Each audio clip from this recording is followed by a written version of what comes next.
সেদিন মহানবী সাল্লাল্লাহু আলাইহি ওয়াসাল্লামের অসুস্থতার 11তম দিন।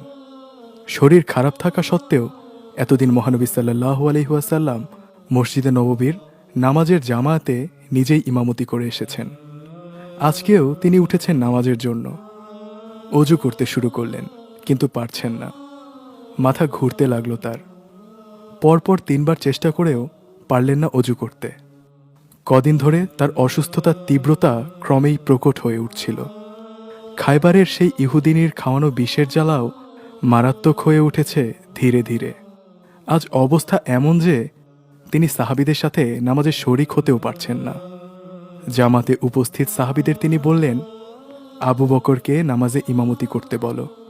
মসজিদ জুড়ে পিনপতন নীরবতা, সবাই নির্বিকার, নীরব চারিপাশ।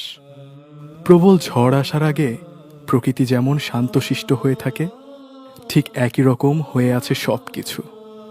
একটু পরে আবু বকর রাদিয়াল্লাহু তাআলা আনহু ধীর পায়ে মহানবী সাল্লাল্লাহু আলাইহি ওয়াসাল্লামের স্থানে ইমামতি করার জন্য যাচ্ছিলেন।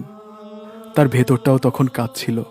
যখন তিনি নবী করিম সাল্লাল্লাহু আলাইহি ওয়াসাল্লামের জায়গায় দাঁড়ালেন, আর ধৈর্য ধরতে পারলেন না কেউ। প্রবল ঝড়ে যেভাবে সবকিছু তছনছ করে দেয়, তেমনি এই দৃশ্য দেখে তাদের ভেতরটাও একদম চূর্ণ বিচূর্ণ হয়ে গেল। কান্নার রোল পড়ে গেল সমগ্র মসজিদে। কান্না থামাতে কেউ কেউ নিজের জামা কামড়ে ধরলেন, তবুও যেন থামানো যাচ্ছে না। কিন্তু এই অবস্থা তো চলতে দেয়া যাবে না।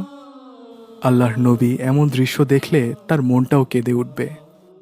তাই ধৈর্যের মহাপ্রতীক আবু বকর রাদিয়াল্লাহু তাআলা আনহু নামাজের ইমামতি শুরু করে দিলেন। কেননা নামাজে দাঁড়ালে এমন শব্দ করে আর কান্না করতে পারবেন না সাহাবাগণ।